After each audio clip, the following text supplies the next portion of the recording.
Welcome to Let's Talk Recovery Equity, a series of conversations about how we can reach and help more people find freedom from addiction.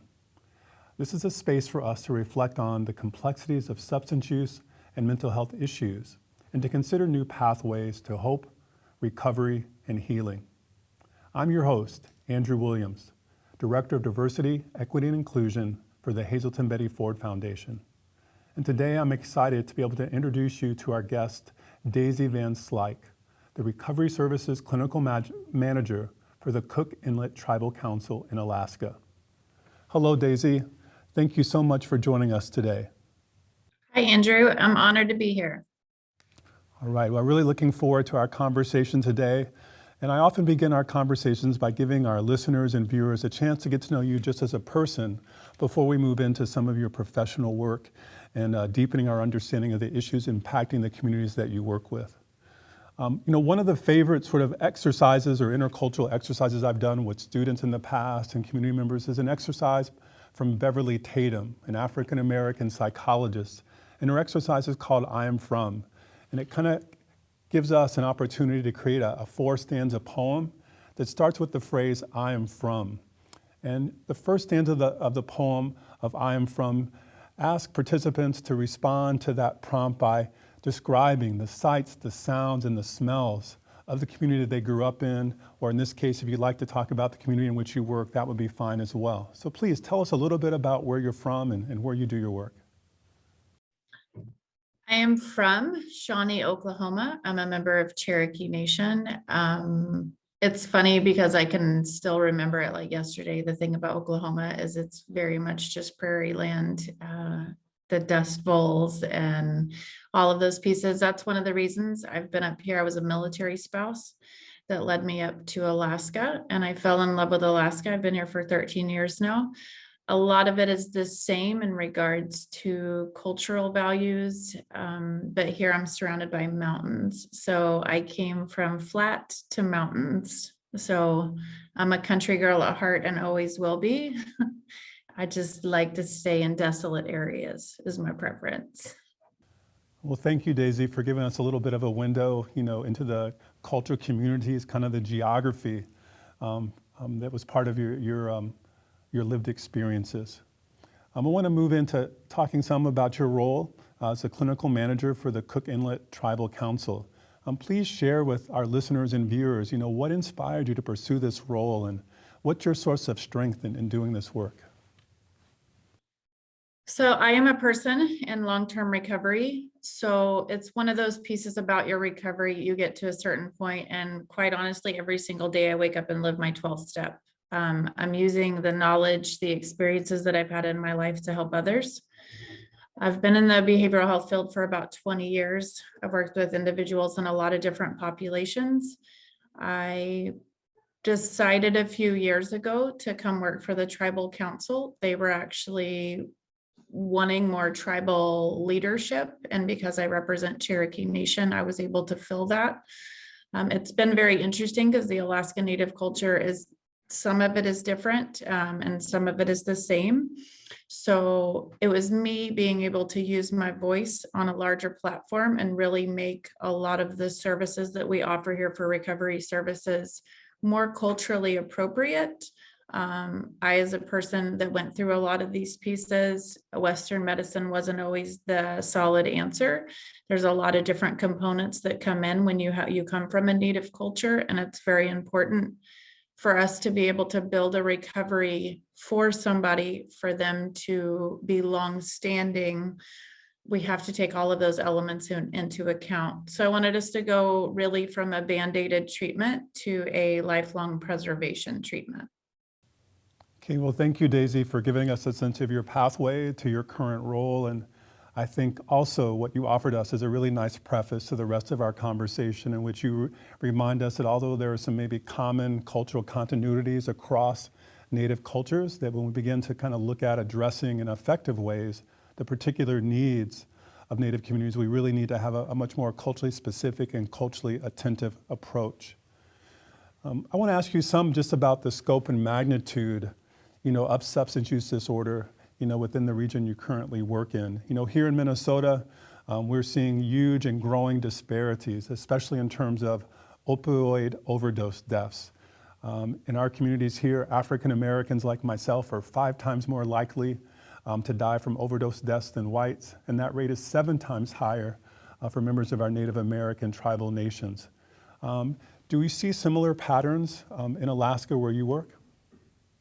Yes, we actually had startling statistics from the last few years with COVID. Unfortunately, Alaska is a port state, which means even throughout COVID, our ports did not shut down, right? We still needed to have vital resources, and a lot of our cartel and things like that took advantage of that situation.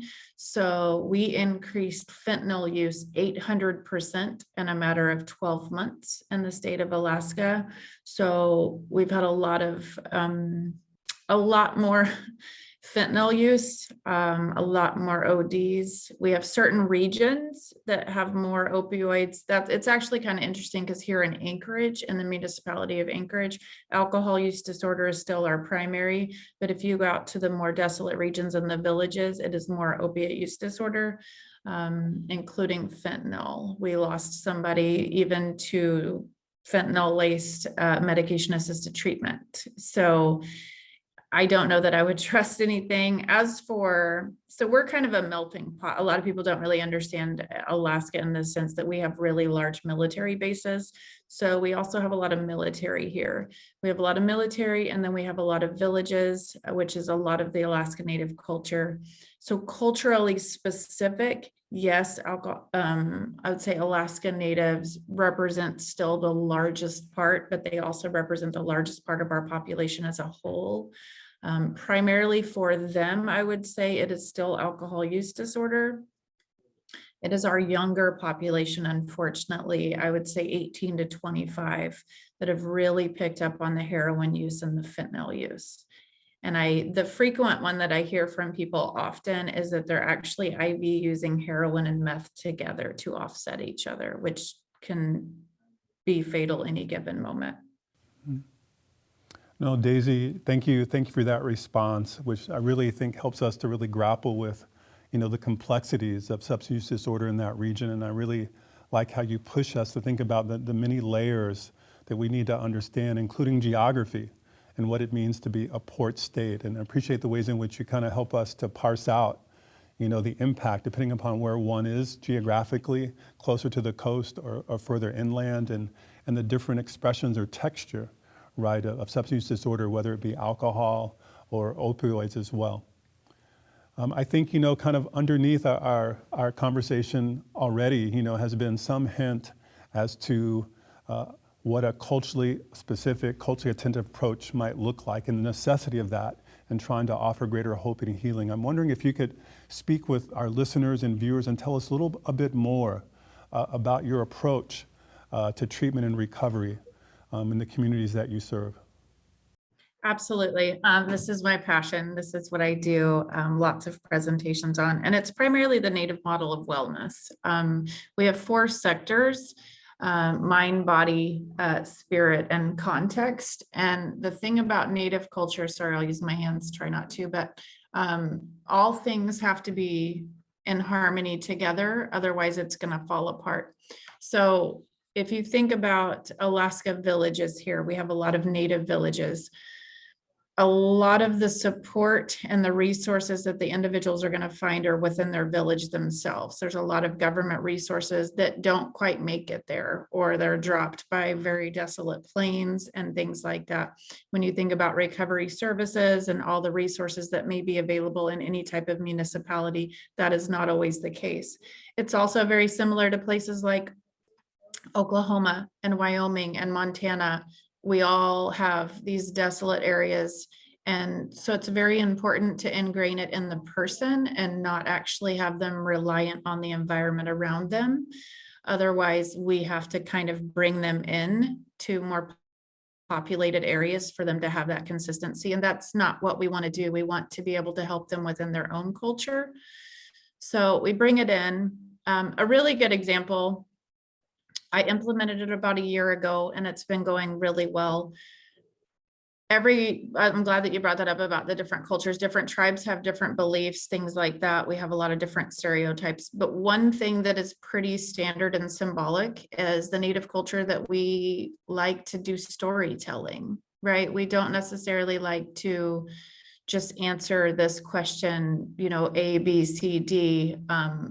You're going to have to take a minute. You're going to have to take a minute and sit down and really learn the person that you're in front of. So for relapse prevention plans, a lot of relapse prevention plans just across the states in general are kind of a black and white homework assignment, right? Where you're just answering these questions. Are they ever going to look at that relapse prevention plan when they're done with their treatment? And a lot of times the statistic that you're going to hear is no. If it's in a paper form, it was just an assignment they did, just like they just checked a box. And we all know that's just going to band-aid a situation that's not going to be long-term. Versus if I do it in a story mode and like an interview right now with you, Andrew, in this way, asking, well, what do your sober supports look like? Right? Like, what are your replacement cultures? And giving it the space for them to tell their story. What it kind of does is it allows them to be vulnerable, right? Which is also not a statistical norm for any Native culture, to be honest. For a long time, the voices were silenced. So it's really giving them back their platform and their voice to be able to say, this is what this looks like to me. So then we can then take that information, which may not be like mine and yours, would be very different, right? So every single person that's going to sit in front of me, their relapse prevention plan is going to be very different because their community is different, their family is different. So really being able to do it. And so what they do now is they deliver their relapse prevention plan to their peers in group in a story mode. They get to tell their story, not just, A, B, C, D. So it's just coming to those. I have a lot of non-Native providers that come to me and ask, how do I build rapport and respect with somebody that's Native and I'm non-Native? And it's just at the end of the day, you have to sit and listen. And most likely you're going to get a story. You have to also be prepared for the story that you're going to hear, because you're going to hear a lot of hurt. Here in Alaska, we're still dealing with a lot of intergenerational trauma. A lot of the elders that we have right now were those of ones that were sent off to boarding schools, and their names were changed and their cultures were stripped from them. So understanding what recovery means to a person, like why do you think you're here? What would recovery look like for you? And really going about it in that way. I'll soapbox that in a sense too. I've worked a lot with youth and residential as well, and it's very similar. As much as we can talk about Indigenous culture, and that is my passion, I've also worked with a lot of gang-related youth, and I know that that impacts a lot of the United States. It's the same thing. I can't have a youth come to me and my first instinct for this child is to be, I need to remove you from that gang community for you to have a healthy life. That gang is their family. Right. So it's about helping them succeed in whatever environment they're in, and not necessarily molding them into whatever environment we think that they should be in. Thank you so much for deepening our understanding of the complexities of recovery. And we often talk, and it's great that we've gotten to a point as a field where we're actually talking about culturally attentive care. But what I appreciate about what you've done is you've given us a sense of what that looks like, what it feels like, what it sounds like when we're doing it, and this need to kind of move beyond, we can even talk about a singular tribal culture, but what you kind of push us, to grapple with is we need to think about where, that person is situated within the complexity of that culture. And it could vary depending on if they're an elder or they're a young person, whether or not they're in a gang or just, living a traditional lifestyle. And so really appreciate, that kind of the complexity you're pushing us to consider as we look to work in solidarity with leaders like you. And I also really appreciate your kind of point around the significance of storytelling. Maybe like you, have been impacted by the work of Adrienne Marie Brown. In her book, Emergent Strategy, she talks about the need to move at the speed of trust when we're kind of doing community organizing. And I think in some ways what you speak to around the need to be patient, to be able to listen to stories, really kind of, is similar and analogous to that point, that we need to move at the speed of trust, right? Which also means moving at the speed of deep listening, right? Listening so we're able to be willing to have our world turned upside down. And just really appreciate, again, lastly, the significance of storytelling as part of the healing, right, work that has to be done. And I really think as we think about our work as an organization at the Hazelton Betty Ford Foundation, that I believe that an important part of our work to advance diversity, equity, and inclusion involves storytelling as well. And we're going to move toward deeper reckoning and repair as we come together to share our stories with each other. But like you say, we have to be prepared for what we're going to hear there as well. Now, in your answer, you spoke some about sober support. I'm wondering if you could maybe kind of unpack that a little bit more for us and tell us what sort of sober support groups are being offered in your communities. So we actually have quite a few, but within ours is probably the most culturally diverse. We've added a lot of cultural pieces to our sober supports. Like we have a lot of AA, we have a lot of NA, which I highly believe in too. We have a lot of churches in our region that have religious-based recovery programs. For us specifically, the differences for ours is that we use the Road to Wellbriety, which really encompasses the Native model of wellness in regards to recovery, but also it's just the pieces of, we have a cultural room. So somebody can come in that's in absolute crisis and they can just sit in our cultural room with our peer support and bead or, read or do whatever they need to do in that space, because we don't also want to have somebody just come in crisis mode and automatically try to assess that person. That's not really clinically appropriate either. So the biggest part is peer support. That's the peer support movement. So they kind of go hand in hand. I love that a peer support can hold somebody, they're holding somebody's hand, somebody's walking in the door, and maybe they don't need an assessment today. Maybe they need to go directly to an AA meeting. So having that ability to have somebody walk alongside them while they do it. Anybody that's in recovery along with myself, right? One of the most scary parts about recovery is telling your story and being able to get up and stand up in one of those meetings and truly be vulnerable. So we offer those. We actually offer a lot within our agency. We have daily peer support and sober support meetings within our building. We have coffee in the morning, we have Warrior Down, and then we have the Road to Wellbriety. But we have, like I said, we have a lot of AA meetings in the region. The biggest part that you're going to hear, like I can give you the Anchorage based, but I think a lot of what people want to know is these villages, a lot of the villages that we have don't have these resources available. So what we will tend to do is if somebody is coming in from a desolate village to complete like court-ordered treatment or whatnot, we will help them get all the resources to start an NA meeting, to start an AA meeting within their community, like let them take it home. And both are really good about giving the resources and all of those pieces is how do we get this out there? How do we build up more supports? Because storytelling has been around for as long as we can remember. It's interesting to me, the peer support movement. I hear it a lot that it's a newer movement. It is not for the Native culture. It's actually not for all cultures, but specifically for Native culture, because that's what our elders have been doing in forever, right? We've always been listening to their stories. They've always shared their experiences to help us through ours. It's just our next generation to pick that up and be able to help everybody else that's going through theirs. There's really hard times to be had, and we know this after having walked this walk. So it's more about, we have a ton of opportunities. We do a lot of family barbecues. We just did a bowling event last week. We get a lot of outreach. We work a lot with the homeless shelters as well. And I'm not sure everybody in other states know, Alaska's really got a high prevalence of the homeless population. And with as cold as it gets here in the wintertime and things like that, we have to wrap around it as a community.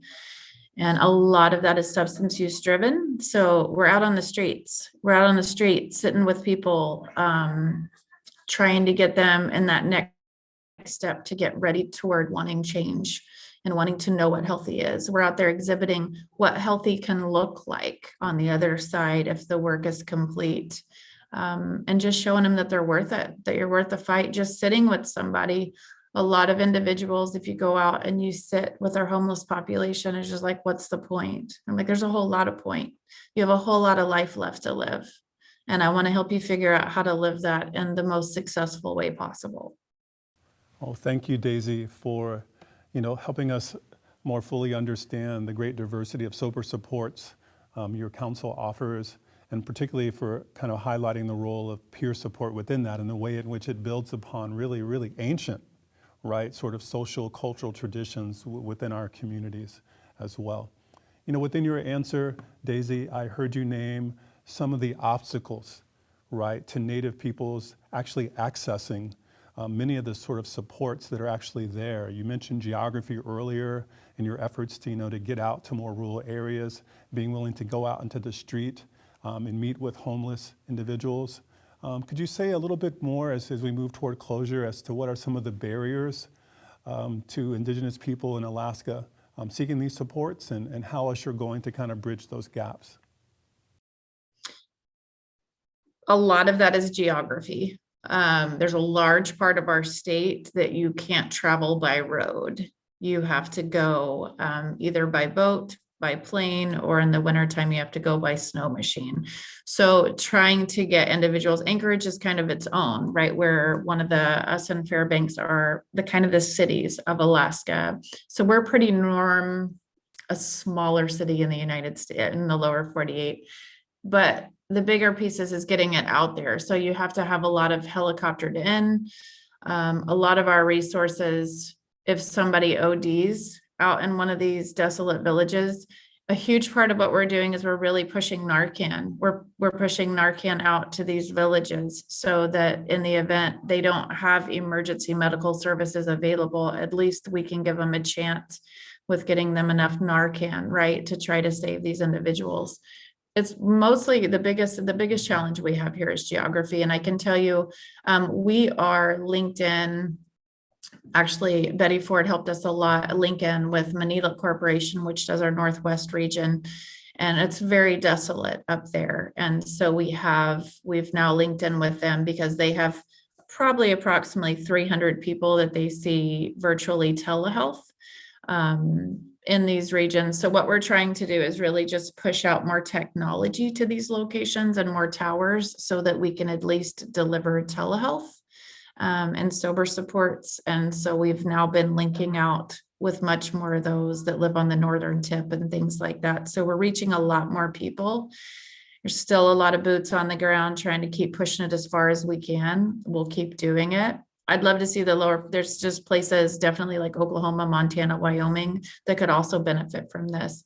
COVID forced telehealth upon us, right? We had it a little bit, but not on the level that we do. But now we know how to rock it, right? So why not push it out to all of those places that don't physically have a clinician on site? So that's kind of what we're doing. No, thank you, Daisy, for discussing that more, some of the real significant barriers, especially geography. And my background and training is as a cultural anthropologist, and at the core of our work is this sort of comparative analysis. And especially someone like myself who's been into applied anthropology, how can we use the conceptual tools and methodologies to address social issues? I really appreciate the comparative perspective you just brought, that the rest of our lower 48, places like Montana and Oklahoma, have important lessons to learn from how you're approaching some of these challenges in Alaska. Unfortunately, our time is all too quickly running out. So I want to ask you one last question. In your role as a professional doing the work that you do, but also as someone who's been honest enough to let us know that you're a person in long-term recovery. And this is a question we ask many of our guests, which is, to viewers from Native communities, whether it be in Alaska, Oklahoma, or Montana, or Minnesota, who are struggling or navigating, right, addiction, or have people within their circle of love who are navigating addiction. What's a message you might have for them today? You are not alone, and it's up to us to keep our culture alive. And we can only do that if we're in a healthy space. So lean on your people to be able to become healthy so that we can continue to keep our culture alive. Well, again, Daisy, thank you so much for your generosity of spirit and time and offering us such an informative conversation and window into the healing work that you and others are doing with American Indian Native communities. So again, thank you for your time. Thank you very much for having me. And please know we deeply appreciate you and the work that you are doing, and we look forward to continuing to work in solidarity with your efforts. Thank you, dear. To everyone out there, please let your friends and colleagues know about these important conversations and come back often and catch more episodes of Let's Talk Recovery Equity. Together, we can build a healthier, happier, more equitable tomorrow as we work to advance health equity and bring effective, loving care into the reach of all in need. Thank you.